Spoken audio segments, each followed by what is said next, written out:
Across the galaxy, messages began to appear where they shouldn't. In the secure data feeds of a military command hub, a line of text scrolled across a primary tactical display during a high-level briefing. It read, "Thanks for beta testing."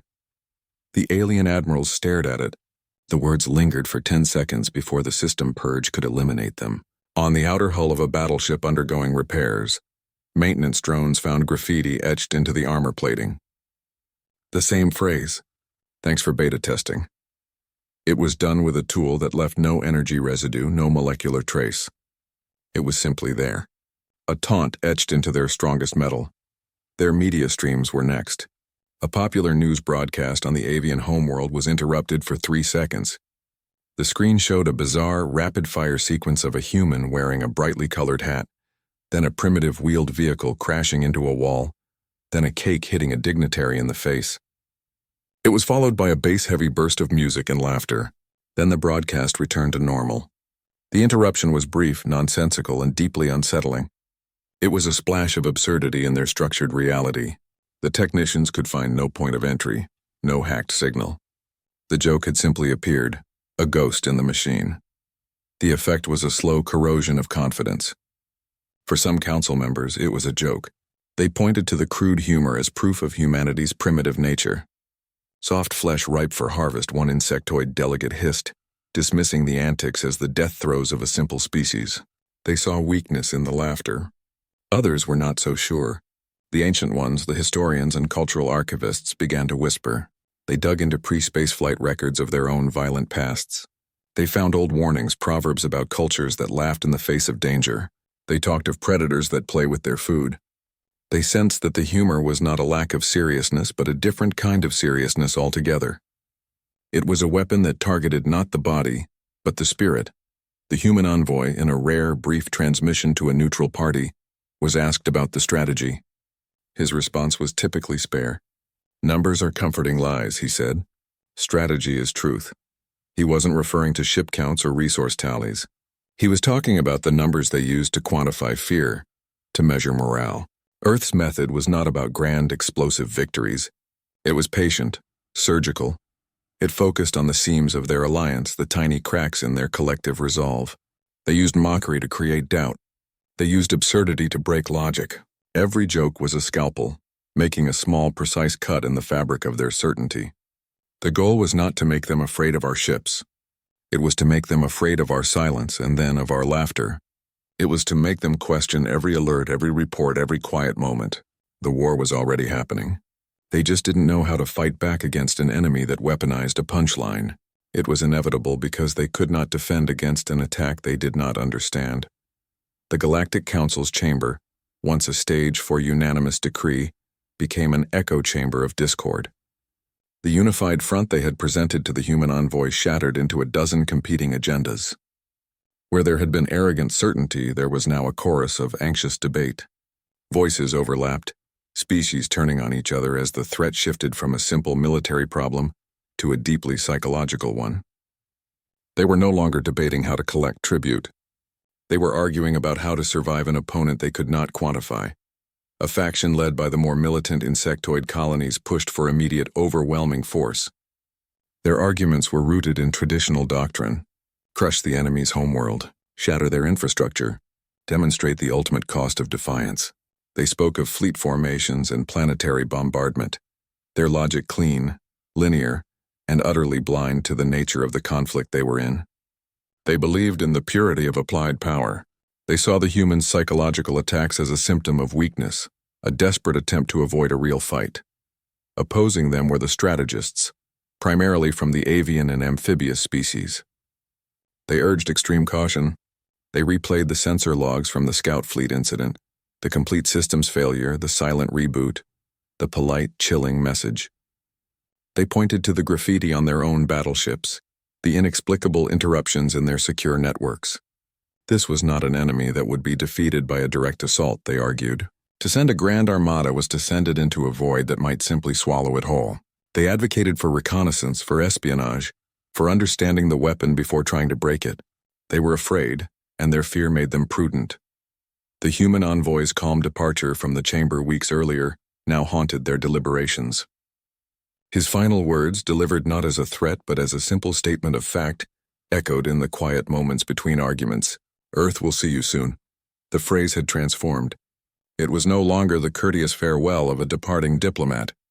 It had curdled into a pledge, a promise of a visit. It was the patient certainty in his voice that unnerved them the most. He hadn't been guessing. He had been informing. This erosion of confidence had a ripple effect through the broader alliance. Species on the periphery of the Council's power began a quiet, desperate reassessment. Minor empires and trade consortiums that had pledged loyalty in exchange for protection now questioned the value of that protection. If the mighty Galactic Council could be baffled and taunted by a species they had deemed primitive, what real power did they hold? Whispered communications flew through secured channels, exploring contingencies, researching alternative alliances. The Council's authority, built on a foundation of perceived invincibility, was crumbling under the weight of its own growing fear. The fundamental understanding of the conflict had inverted. The Council delegates looked at their star charts, their fleet dispositions, their resource lists, and a cold dread settled over them. The data was all there, but it felt meaningless. They finally grasped the human envoy's game. They were not the hunters. They had never been the hunters. They were the prey. They had walked into a forest they believed was empty, and were only now realizing they were being watched from every shadow. Their entire galactic order, a system built on clear hierarchies and predictable power, was unraveling thread by thread, and the hand pulling those threads was one they still could not see. The argument was no longer about how to win. It was about how to avoid a defeat they could not yet define. The envoy was merely the tip of the spear. The point of contact. Behind him, buried deep in the silent void between stars, the rest of the weapon waited. For decades, humanity had been seeding its assets throughout Council space. Sleeper ships, their hulls coated in sensor-defeating material, drifted in the debris fields of dead systems. They were not warships in any conventional sense. They were listening posts, data relays, command nodes. Their power signatures were so low they blended into the cosmic background radiation. They were placed with meticulous care along major trade routes and near strategic hubs. Invisible sentinels watching the flow of galactic power. They did nothing but listen and record. For generations, the infiltration went deeper than hardware. Human-built firmware and software updates, distributed through seemingly legitimate channels, found their way into the core systems of alien infrastructure. The updates offered minor efficiency gains, bug fixes, security patches. They were accepted without question. Woven into their code were tactical algorithms of human design. The alien networks began to run on a hidden architecture they did not control. The system still functioned. They just began to function with a subtle human bias. Resource allocation programs developed faint, almost imperceptible inefficiencies that always seemed to disadvantage the Council's military-industrial complex. Navigation databases contained tiny errors that would, under specific conditions, miscalculate a jump coordinate by a critical fraction. These were not actions. They were capabilities, dormant triggers waiting for a signal. This entire hidden network formed an ecosystem, a live-fire testing ground built to analyze the galaxy's response to stress. Every time the Council debated, their encrypted communications were captured and fed into analytical engines on Earth. Every military exercise, every fleet movement, every economic report was monitored. The psychological campaign with its jokes and graffiti was not random mischief. It was a series of controlled experiments. They would release a specific meme into the avian information streams and measure the drop in combat readiness. They would briefly disrupt a supply line to an insectoid hive and chart the resulting political instability. Every alien reaction was a data point. Every moment of fear, confusion, or anger was logged and studied. The galaxy was a laboratory and humanity was running a continuous series of tests. Humanity had taken their greatest strength, their arrogant certainty in their own superiority, and turned it into their primary vulnerability. They had been so sure of their place in the galactic order that they never considered an alternative. Their certainty was a fortress with no guards, because they never imagined it could be attacked. It became a weapon we wielded against them. Every assumption they made was a lever we could pull. Every prediction was a trap we could set. They had believed they were awakening a new player on the galactic stage. They did not understand that they were poking a creature that had been awake for millennia sleeping with one eye open, dreaming of contingency. They had not provoked a government. They had provoked a spirit, an ancient, patient, and deeply entrenched will to survive that had been forged in countless conflicts on a single, turbulent world. They had reached into what they thought was a nest and had instead grabbed the tail of the serpent that had been coiled there all along, waiting for exactly this moment to strike. The victory was quiet. There were no parades through conquered alien capitals, no flags planted on foreign soil. Earth's triumph was not marked by the seizure of territory, but by a fundamental redefinition of the very concept of tribute. The Council had demanded payment in material things: grain, minerals, living souls. What we claimed was far more valuable. We took their certainty, the unshakable belief in their own galactic primacy, the foundation upon which their entire civilization was built, was now ours. It was the ultimate prize, a currency more potent than any resource. The human envoy's final refrain echoed across the subdued channels of the former council space, a simple statement that had become a prophecy. They will come again. The words were not a warning of future conflict. They were a declaration of ownership. The they was no longer an external threat. It was a resource, a population that now existed within a new framework of power, one designed and controlled by Earth. They were already ours. The war was not about destroying them. It was about absorbing them. Earth's conquest was an architectural project. We did not break the old galactic order. We rewrote its blueprints. The tools were not warships and bombs, but applied psychology, the careful construction of fear, and the systematic reclamation of agency. We showed the galaxy that power is not a fixed quantity to be held, but a fluid state of perception to be manipulated. We demonstrated that the most secure fortress can be undone not by breaching its walls, but by convincing everyone inside that the walls were never there to begin with. The galaxy learned a brutal, elegant lesson. Earth's gift to them was not peace or subjugation. It was a structural shift, a new lens through which to view the universe, how power is perceived, not as a blunt force but as a subtle influence, how it is measured, not in fleet sizes but in psychological dominance, how it is contested, not on battlefields but in the minds of every citizen and soldier. The rules of the game had not just changed. The entire board had been replaced. They had expected defiance. They had prepared for rage, for desperate last stands, for the messy, explosive end of a primitive species refusing to kneel.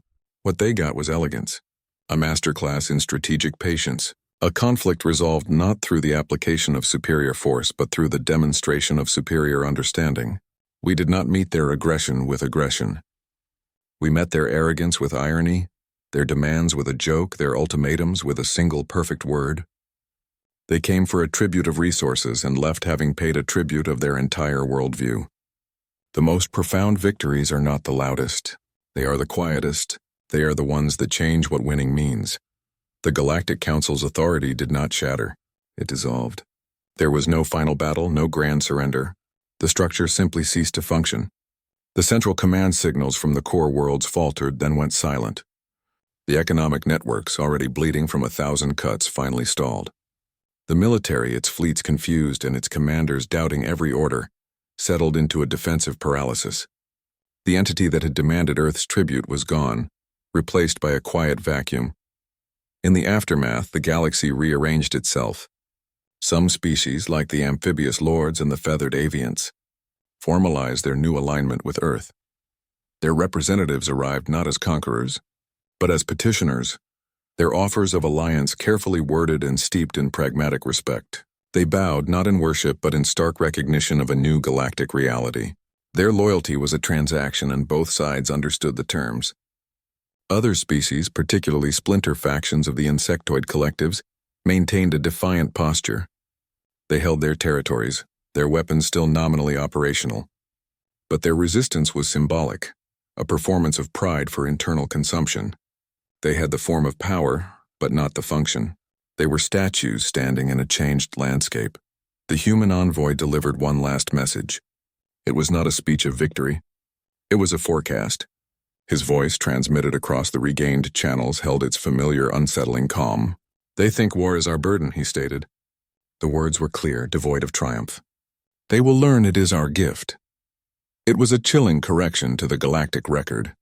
The conflict had not been a weight humanity was forced to bear. It was a tool we had chosen to wield, a discipline we had mastered and then offered as a lesson to those who had threatened us. The statement was not a threat. It was a factual update. Humanity had not merely survived the Council's arrogance, it had engineered a complete metamorphosis of the galactic order. The event was not an invasion, it was a recalibration. The echoes of this transformation reverberated through every existing power structure. Alliances that had stood for millennia were renegotiated in hushed tones. Trade treaties were torn up and rewritten with new human-influenced clauses. Every military orbit was recalculated based on the new, invisible threat of silent fleets. Every rumor, every piece of gossip in 1,000 drinking halls was now filtered through a lens of profound respect for human cunning. The galaxy does not fear us yet. Not in the way it fears a supernova or a black hole. That kind of fear is simple, primal. The fear that is coming is more complex. It is the fear of the unpredictable. The fear of an opponent whose greatest strength is a complete lack of conventional weakness. It is the dawning anxiety that the rules you have lived by are not just wrong, but were written by your enemy long before you knew you were at war. This fear is still settling in. It moves slowly, a deep current beneath the surface of daily life. A single word spoken softly in a chamber of crystal and arrogance had been the catalyst for all of it. That word was not a declaration. It was a key turning in a lock. It did not start the conflict. It simply informed the galaxy that the conflict had already begun, and that humanity had been preparing for it since the first time one human looked at another and decided not to submit. The word was both the first truth and the final warning. It changed everything because it was everything, condensed into a single, undeniable syllable. The aftermath is not peace. It is the silence that follows a fundamental change in understanding. Humanity's approach to conflict became galactic legend. It was not taught in military academies as a series of battles, but as a philosophy, a case study in applied intelligence. We proved that a sharp mind could overwhelm unlimited force, that the most powerful weapon was not a plasma cannon, but a well-placed idea. The outcome was studied across species, by historians and strategists who pored over every transmission, every move. They were not looking for weakness. They were looking for the pattern. Few found it. Our use of humor as a weapon was dissected in 1,000 analytical forums. Alien psychologists created entire new fields of study to understand it. They called it incongruity theory applied to psychological operations. They wrote papers on the tactical use of misdirection and narrative subversion. They learned that a joke could carry a payload more destructive than any missile because it targeted the cohesion of the opponent, not their ships. It was a tool they could not effectively counter, because to fight it was to admit it had affected them. The laughter was the breach. The meaning was the invasion. The single word, war, became a symbol. It was etched into the walls of strategy rooms on 100 worlds, not as a threat but as a reminder, a lesson in economical communication. It represented the ultimate strategic defiance, a declaration that changed the nature of a conversation without raising a voice. It was the perfect expression of human resolve, calm, absolute, and irrevocable. It was the word that ended an empire. We never sought their destruction. The goal was never annihilation. It was transformation, a forced evolution in galactic relations. We did not want to rule over ashes. We wanted to demonstrate that the old rules were obsolete. That power derived from perception, not possession. The galaxy learned, through shock and unease, to respect human resilience. But more than that, they learned to respect human cunning, the quiet patience, the long game, the willingness to lose a dozen small battles to understand how to win the war without firing a shot. The envoy had warned them. They think war is an event. To us, it is inheritance. He was not speaking poetically. He was stating a tactical fact. Humanity had institutionalized conflict. It was not a periodic crisis to be managed. It was a discipline to be mastered, a science to be refined across centuries. Their entire culture, from its history to its humor, was a library of applied strategy. Infiltration and deception were not tools they used. They were the foundation of their method. The visible military, the public technology, the envoy himself, all of it was a carefully crafted deception designed to elicit a predictable response. The galactic powers were playing a game with a limited board and simple rules. They moved fleets and counted resources. They thought in terms of conquest and surrender. Earth was playing a different game entirely. Their board was the entirety of known space. Their pieces were the very thoughts and fears of their enemies. Their moves were not attacks, but adjustments to a system they already largely controlled. Every joke told in the council chamber, every confusing meme broadcast, every instance of unexplained graffiti was not an isolated incident. It was a planned trigger, a single note in a vast unfolding symphony of controlled chaos. They were not fighting a war. They were conducting one. They called the council's tactics linear. They called ours narrative. The distinction became the core of the conflict. Humanity's greatest strategic asset was not a new weapon. It was our culture. The very thing the council dismissed as primitive art was the engine of our warfare. We weaponized creativity. Our art, our music, our stories, these were not diversions. They became tactical tools, deployed with the same precision as any fleet maneuver. A symphony by a long-dead composer, its complex emotional arcs and unresolved harmonies was repurposed. It was broadcast on a loop into the command centers of an avian fleet, known for its rigid, logical hierarchies. The effect was not immediate destruction. It was a slow, creeping disorientation. The commanders reported a loss of focus and inability to reach clear decisions. Their minds, accustomed to clean lines of data, were drowning in a sea of human emotion they could not process. Alien psychologists were baffled.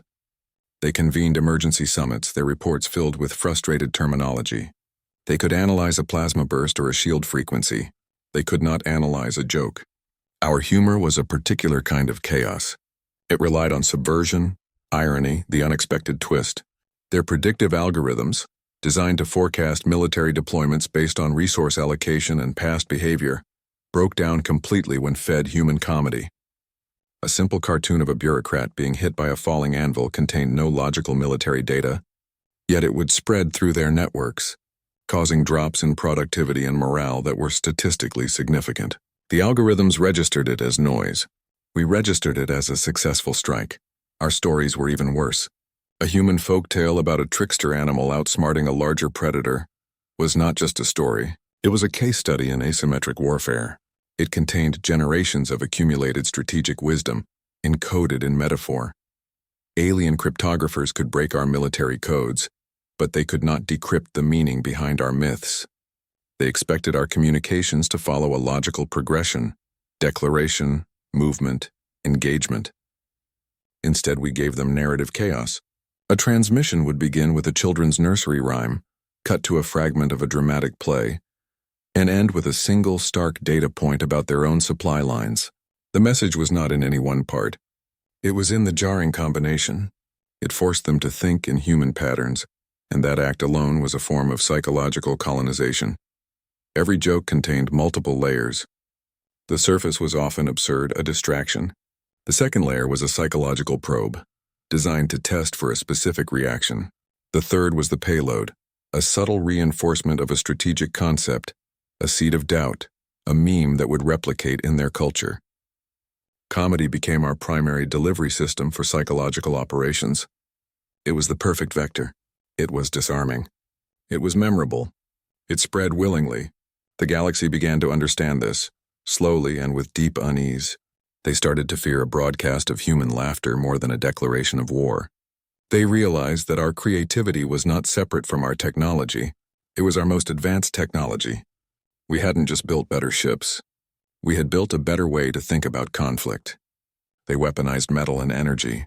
We weaponized meaning itself. Their greatest weakness was not a lack of firepower. It was a lack of imagination. They called them ghosts in the void.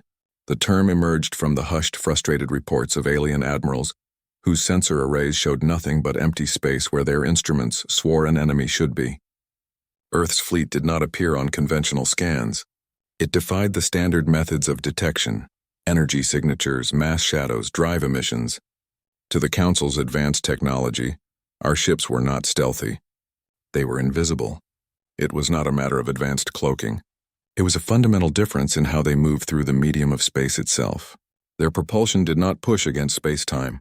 It seemed to negotiate with it, sliding through folds and gradients the Council's science had not yet mapped. Their approach was silent, not as an engineered feature, but as a natural consequence of operating on a different set of physical principles. The first true engagement was not a battle. It was a demonstration. A council battle group, 3 heavy battleships of insectoid design, was on patrol near a contested mineral-rich nebula. Their sensors were at full alert, their shields at maximum. They were looking for a fight. They got a lesson.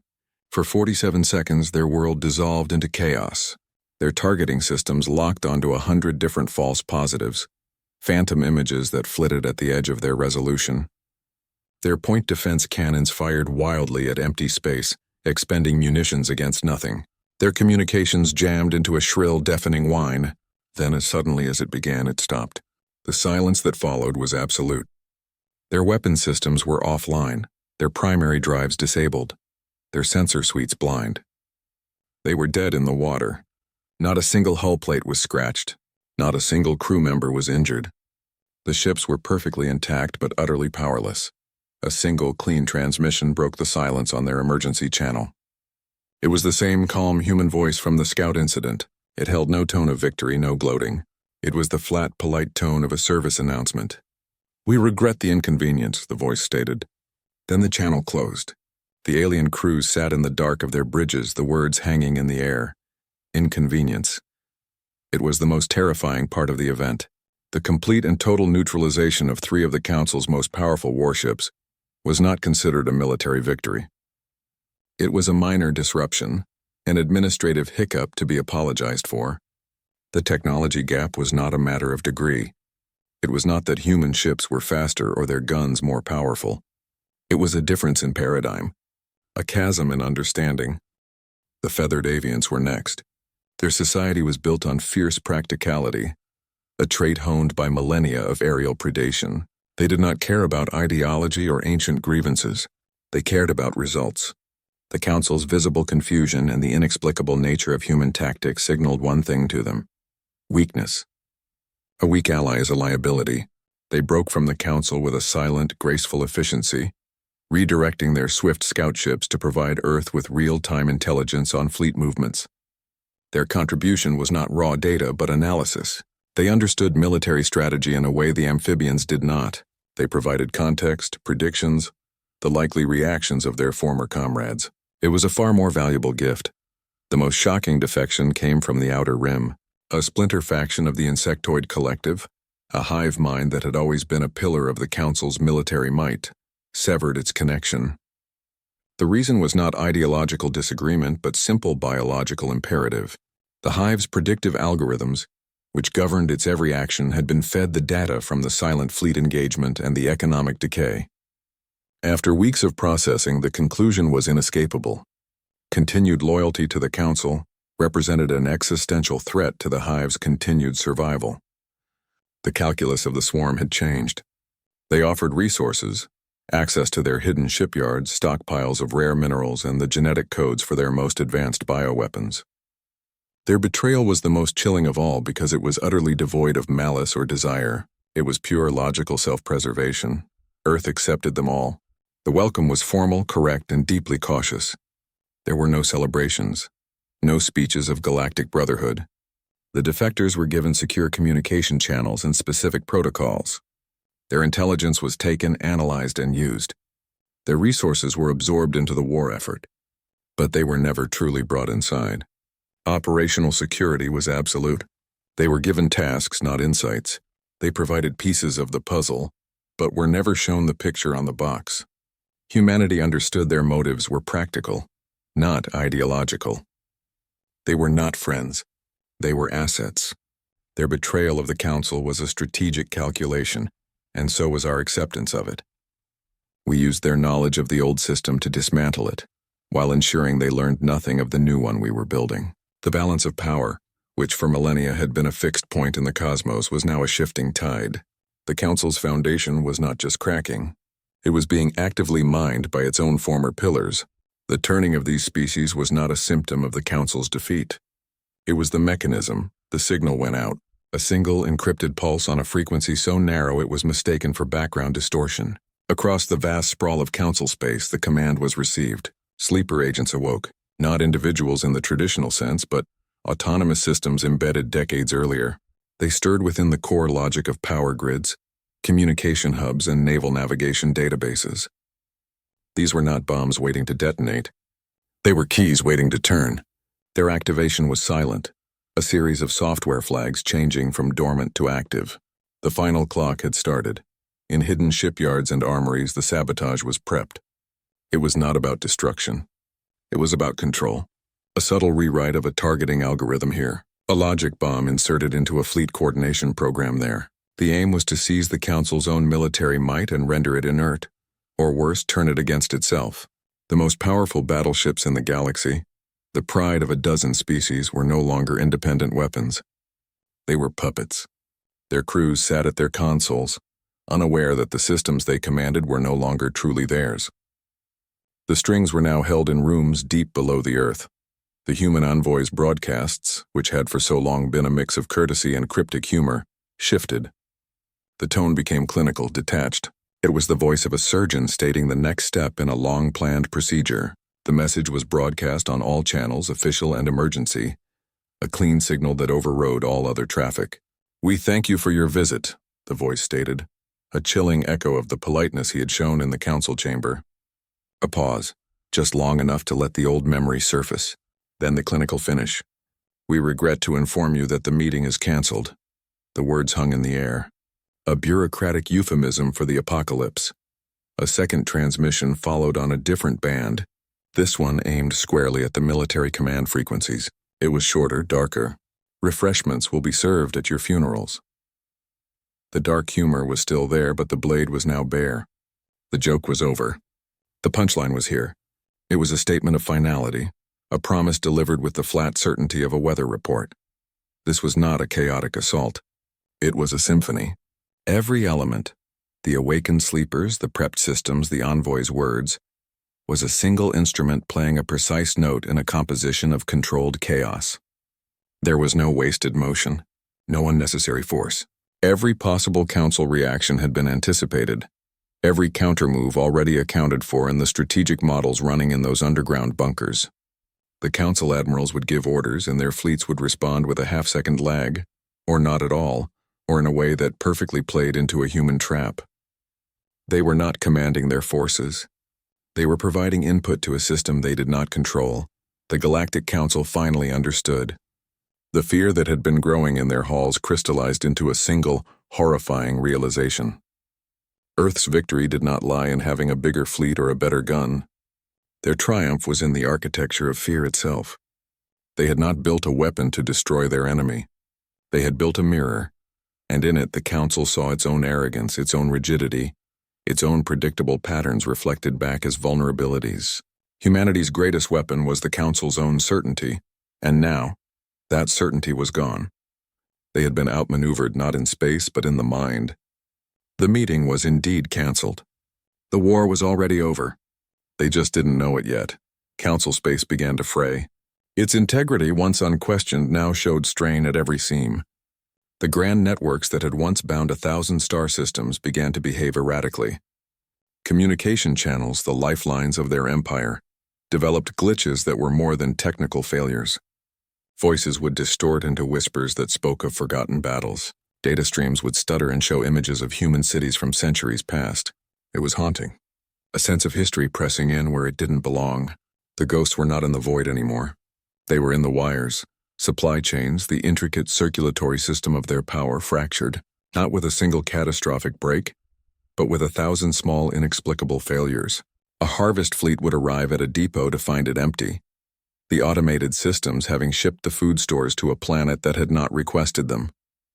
A convoy of munitions would be rerouted through a hazardous nebula, adding weeks to its journey for no logical reason. The disruptions followed no pattern a strategic AI could decipher. They seemed random, malicious, and deeply personal. The economy was bleeding out from internal wounds they could not locate or suture. Military response became an exercise in frustration. Orders were issued. Fleets were mobilized. But by the time they reached their coordinates, the situation had shifted.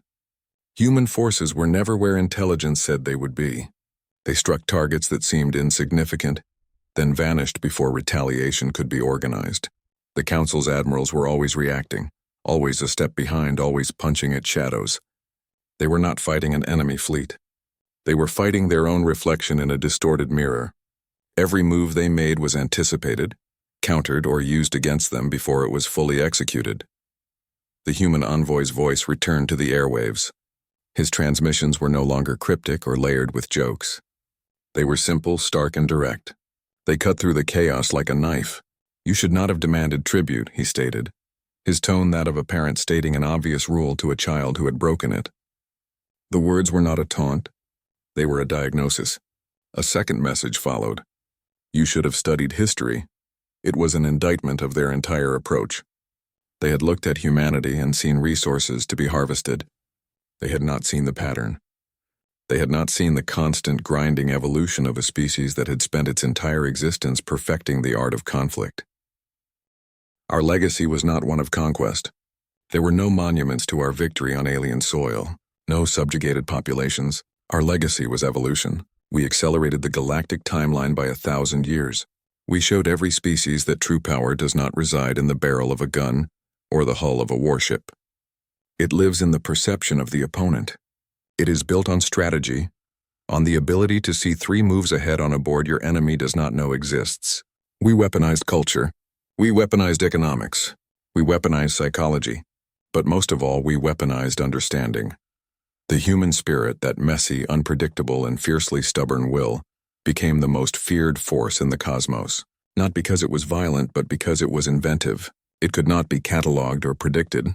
It could turn a children's story into a tactical blueprint and a joke into a siege engine. They had looked at Earth and seen a resource to be harvested. A simple equation. They believed they were demanding tribute. What they received was a lesson. What they received was evolution. And evolution, once begun, cannot be reversed. The galaxy learned its lesson. Humanity's greatest weapon was never its fleet. It was its mind. A lesson in strategic patience. True strength does not always announce itself with force. Sometimes it waits and watches and understands. The single word war was not a threat. It was a diagnosis. It echoes still, a permanent fixture in the galactic consciousness, a quiet reminder that some offers are not negotiations. Some gifts cannot be refused. They are simply delivered and the universe must adjust. The price of arrogance is always paid in understanding. The Galactic Council just demanded Earth's complete surrender. Tribute in grain, minerals, and souls. But humanity's envoy didn't beg or bargain. He leaned forward, smiled, and uttered one word that froze the chamber. Now every alien delegate is scrambling to understand what it means. What could a single syllable do to shift the balance of power across the cosmos? They called it the Chamber of Arrogance. Polished obsidian floors reflected towering crystalline arches that seemed to hold no weight at all. A deliberate architectural lie meant to humble any who entered. The space-framed delegates from a dozen species, insectoid forms clicking mandibles in shadowed alcoves, amphibious delegates floating in mist-filled enclosures, avian representatives perched on intricate perches that swayed with their slightest movement. Each alien contingent wore ceremonial armor or bioluminescent displays that marked their status and power. The air hummed with the low frequency of translation fields, a constant reminder that communication here was a controlled, managed thing. Earth's envoy stood at the center of it all, a single human in a simple dark suit. He looked like an accountant mistakenly sent to a coronation. His hands were loose at his sides, his posture relaxed in a way that seemed almost disrespectful. Around him, the sheer scale of alien grandeur pressed inward. Gemstones set into walls glowed with inner light. Holographic sigils drifted through the air like slow sparks, and the council members themselves were arranged in tiers that suggested both hierarchy and judgment. He was the only thing in the room that didn't shimmer, glow, or command attention through spectacle. The High Chancellor of the Galactic Council rose, his form draped in iridescent robes that seemed to drink the light.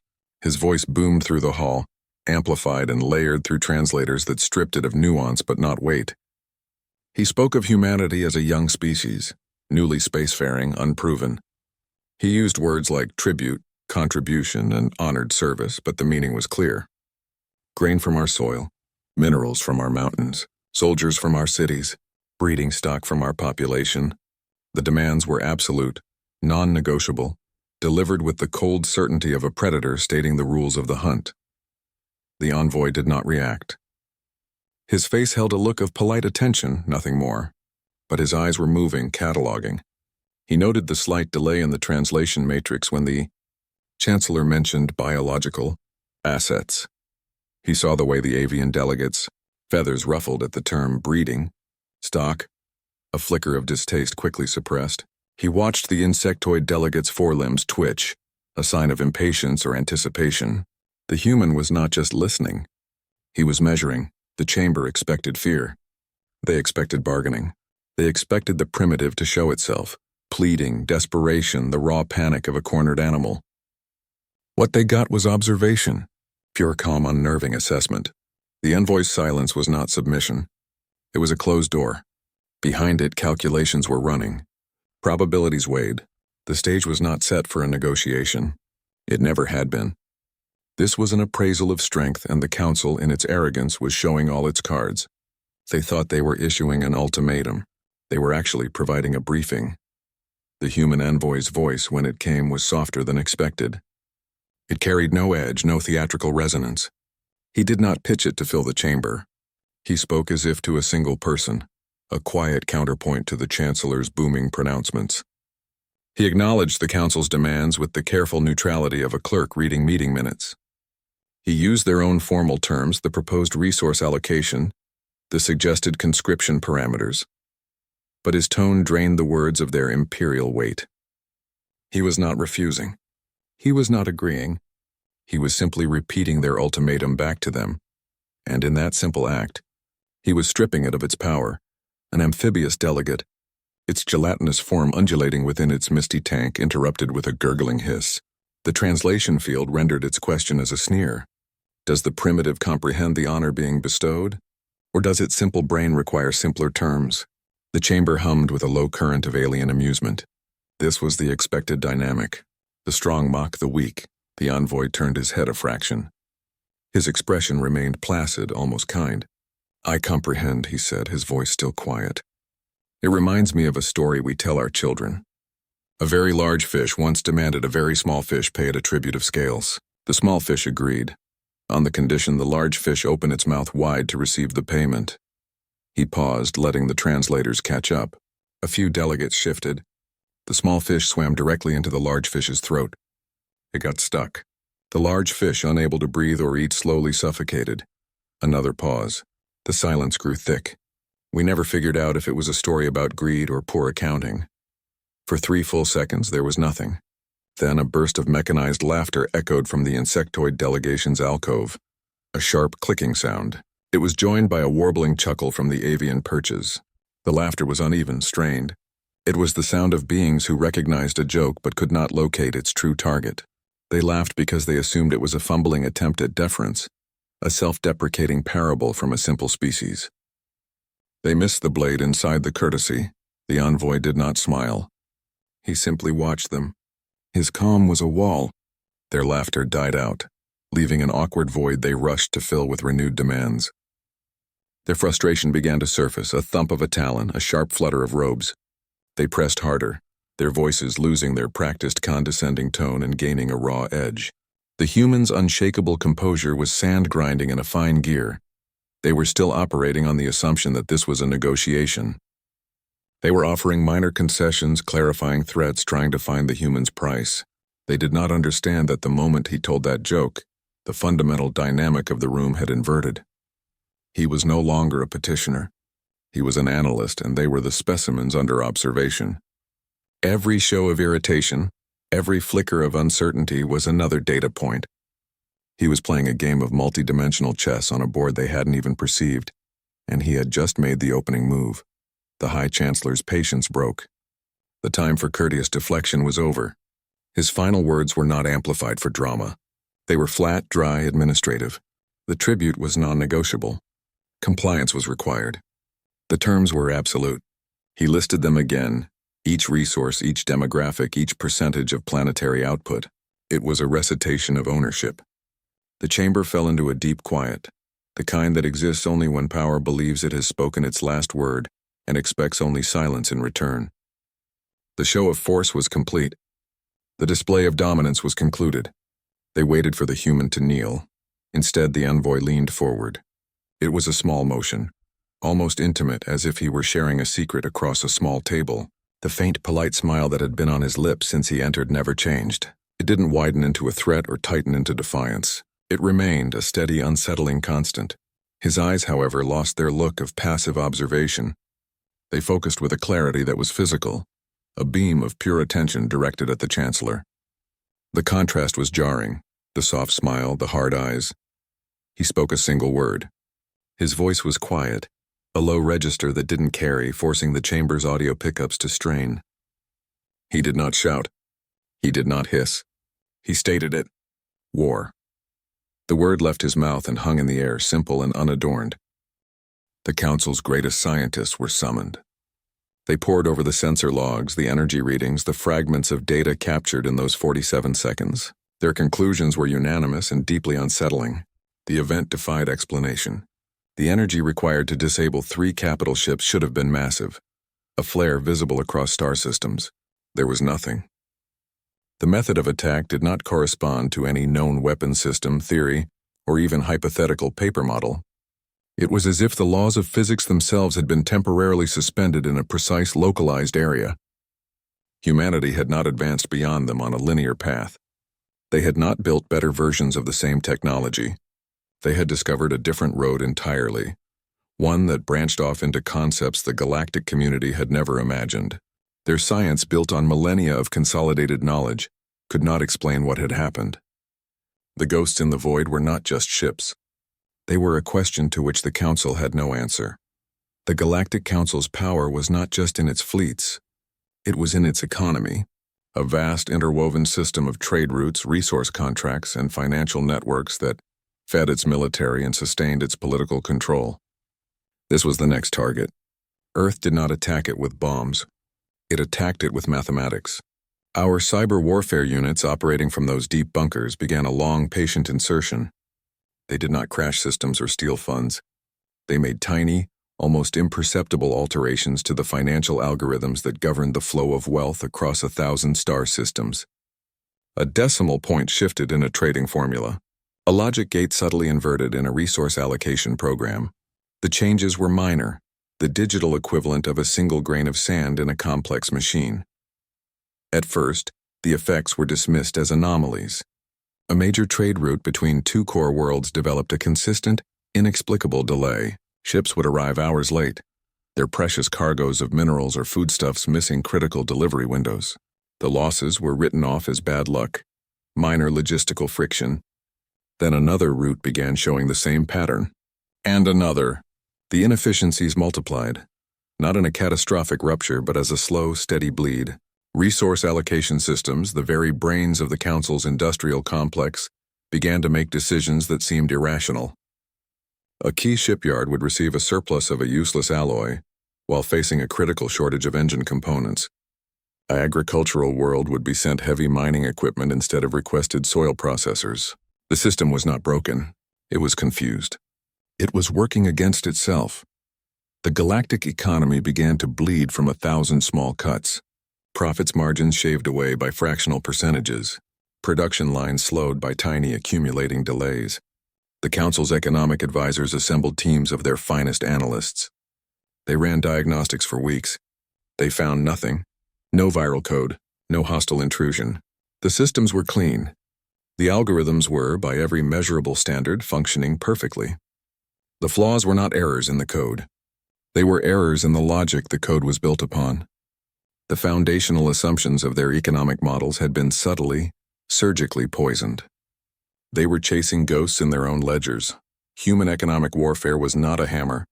It was water-eroding stone. We did not break their systems from the outside. We persuaded them to break themselves from the inside. We turned their own complexity against them. Their wealth, the very engine of their dominance, became their primary weakness. A system that vast and intricate was immensely powerful, but it was also immensely fragile. It relied on perfect trust in its own internal logic. We took that logic and bent it just enough. The arrogance of their initial demand was now their undoing. The tribute they had demanded, our grain, our minerals, the very output of our world, was the instrument we used. By trying to consume us, they had invited a parasite into their own body. The economic warfare was silent, bloodless, and far more devastating than any fleet engagement. It was the slow, inevitable tightening of a noose made of numbers. Human culture moved through the galaxy like a virus. It did not travel on ships or through official channels. It slipped through the cracks in their information networks, a ghost in the machine that carried no weapons, only ideas. It started in the entertainment streams.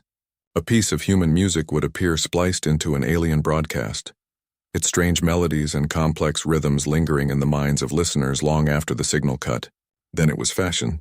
On core worlds, young aliens began appearing in public with garments that mimicked crude approximations of human design. Asymmetrical cuts, bold primitive graphics, fabrics that felt alien to their touch. It was a quiet rebellion, a form of social dissent they didn't yet have a name for. The slang came next. Words and phrases from a dozen human languages began peppering the dialects of 100 alien species. They were used incorrectly at first, out of context, but the meaning evolved. The terms carried with them subtle human concepts: irony, skepticism, individual defiance. A joke about a bureaucratic mishap, told in a human style, would circulate through a planetary data net, and officials would find their subordinates smiling at them in a new, unsettling way. Every meme, every snatch of song, every borrowed phrase was a Trojan horse. It did not just carry humor. It carried a worldview. It packaged human values of resilience, subversion, and questioning authority in a form that was irresistibly transmissible. The Galactic Council saw the contagion and reacted as governments do. They issued decrees. They banned the import and distribution of human cultural artifacts. They firewalled their networks, purged their entertainment libraries, and launched public information campaigns warning of the dangers of primitive ideological contamination. It was the worst possible response. Prohibition turned curiosity into obsession. The banned music became the only music anyone wanted to hear. The forbidden slang became the language of the underground. Human ideas, once merely intriguing novelties, became contraband. And contraband in any society becomes currency. A new black market emerged, not for weapons or drugs, but for culture. Data smugglers risked everything to traffic in human films, literature, and music. To possess it was a sign of status, of being connected to the dangerous, exciting reality outside the Council's controlled narrative. The youth of a dozen species began to define themselves in opposition to their elders by their consumption of human media. They weren't just adopting a style. They were adopting a framework for thought. They began to process information in human patterns, to solve problems with human logic, to see the flaws in their own society through a human lens. This was the true conquest.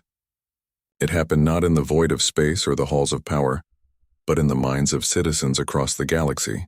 We were not invading their territory. We were colonizing their consciousness. The Council was fighting a rearguard action against an enemy that was already behind its lines, an enemy that lived in the laughter of their children and the rhythm of their music. They were trying to ban a shadow. The cultural victory was quiet, bloodless, and absolute. They had tried to demand our resources as tribute. We gave them our ideas instead, and they willingly made them their own. The galaxy was slowly, inevitably starting to think like us. The alliance began to crack, not from the outside, but from within. The first to break were the amphibious lords. Their species had always prized fluidity, both in environment and allegiance. They saw the shifting galactic winds not as a storm to be weathered, but as a current to be ridden. Their decision was not emotional. It was a cold, clear calculation of survival. They sent a tight beam communication through a neutral channel, offering detailed star charts of Council patrol routes and the defense protocols of their former allies. They provided this not as an act of friendship, but as a down payment. They were buying a seat on what they perceived to be the winning side. Their betrayal was a business transaction. The reaction was not instantaneous. For a heartbeat, there was only confusion. Then the translation fields erupted into a chaotic chorus. The universal translators, designed for complex treaties and nuanced diplomacy, scrambled to process the term. It was a concept, not just a word. It was a system. Alien delegates heard it in their own tongues, each rendering carrying the unique cultural weight of their species' own bloody histories. To the insectoids it translated as a specific cast of mandatory hive conflict. To the avians it meant a sky-darkening ritual of contested airspace. To the amphibious beings it signified a total chemical reshaping of a world's water. The chamber didn't hear one word. It heard 100 different kinds of hell. It was not a plea for mercy. It was not a threat of retaliation. It was a declaration of fact. a statement of existing condition. He was not saying they would face war. He was saying they were already in it. They had been from the moment they issued their demand. War awaits you. It always has. The human was not rejecting their terms. He was presenting his own. The entire framework of the meeting shattered. This was not a subject negotiating its subjugation. This was a commander informing an enemy of their strategic position. The Council's unity fractured along fault lines of instinct. Some delegates recoiled, their bodies instinctively pulling back from the viewing apertures. A low-frequency hum of alarm began from the insectoid alcove. Others responded with denial, a sharp click of talons on stone, a dismissive flutter of robes. They argued with their translators, claiming a malfunction, a misinterpretation of a primitive tongue. A third group fell into a sudden cold silence, their multi-lensed eyes fixed on the human, recalibrating. They were the calculators, the strategists. They heard the word not as emotion but as data. They were the first to understand that they had not cornered a docile herd animal. They had put a boot on the tail of a hunter who had been tracking them for miles. The word finished its echo through the vast, crystalline space. It didn't fade. It seemed to settle into the very stone, a seed of pure conflict planted in sterile ground. The air itself felt heavier, charged with the promise of what was now inevitable. The grand chamber, built to showcase invincible authority, suddenly felt like a very large, very elegant cage. While the envoy held the council's attention in that chamber of crystal and shadow, far from the posturing and translation fields, another scene was unfolding. Deep beneath Earth's surface, in bunkers carved into continental bedrock, the truth of humanity's position was visible. The rooms were not opulent. They were functional. Cold air moved through filtration systems. The light was flat and artificial, illuminating long tables where maps of the galaxy glowed. These were not star charts for exploration. They were tactical overlays. Holograms flickered above the surfaces, showing not just stars and planets but lines of movement. Thick, pulsating routes marked heavy alien commerce. Thin, hesitant lines showed scout patrols. Blinking points of red light marked logistical hubs, supply depots, communication relays. It was a map of vulnerabilities. Teams of analysts moved in the low light. They wore headsets that fed them constant data streams. They spoke in low tones, pointing to sectors, zooming in on single points of light to reveal the intricate details of an alien defense grid or the schedule of a harvesting fleet. There was no panic in these rooms. There was a focused intensity, the quiet hum of a machine operating at peak efficiency. They had names for every alien admiral, profiles on every council delegate. They knew which species prized honor above logic, which ones would break under economic pressure, which ones could be turned with the right promise. This was not a spontaneous reaction. This was the activation of a long-standing protocol. The Galactic Council saw a young species, its technology lagging centuries behind, its unity fragile. This was the illusion humanity had cultivated.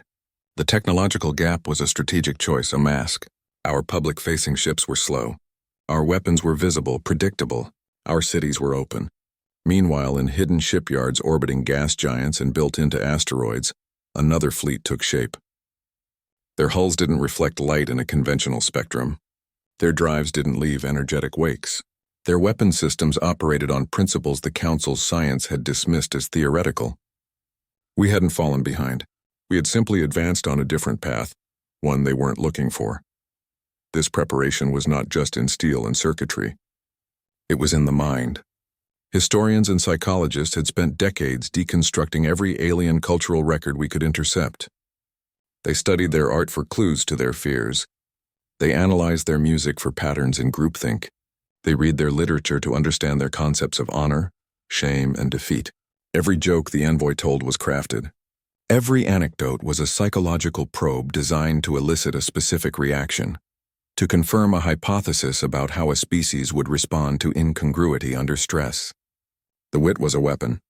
The humor was a delivery system for psychological assessment. The envoy's calm was not bravery. It was the absolute confidence of a player who has already studied the board and knows every move the opponent will make before they make it. The council was reacting. Humanity was simply executing a plan written years before the first demand for tribute was ever uttered. They thought they were dealing with a primitive world. They were engaging a war machine that had been built in silence, waiting for the right moment to turn the key. The Galactic Council sent a scout fleet. It was a test, a probe designed to measure human response with minimal risk. 3 sleek ships of insectoid design slipped into high Earth orbit. Their sensors swept the planet below, painting a picture of primitive industry and disorganized electromagnetic noise. They saw the slow orbital platforms, the chemical exhaust trails of antique rockets, the unshielded power grids. It matched their intelligence. It confirmed their assumptions. This would be an easy conquest, a simple show of force to make the envoy's defiance seem foolish. Their weapon systems powered up, targeting solutions settling on major population centers. A demonstration was required. Their internal comms chattered with status reports. All systems nominal. No hostile signatures detected. No energy readings outside expected parameters. The fleet commander gave the order to move to a lower orbit, to bring their main cannons into optimal range. The ships began their descent, and then the chatter stopped. Not a gradual fade, a cut. One moment the channel was alive with data and voice. The next, dead air. The lights on their control boards flickered. Systems that had run seamlessly for decades went dark. Navigation, weapons, life support remained, but everything else simply shut down. The ships hung in space, silent and powerless, drifting like derelicts. There were no alarm klaxons, no damage reports, just the quiet hum of the emergency batteries and the slow, cold realization that they had lost all control. A new signal cut through the silence on the emergency band. It was a human voice, clean and clear, devoid of static. It held no anger, no triumph.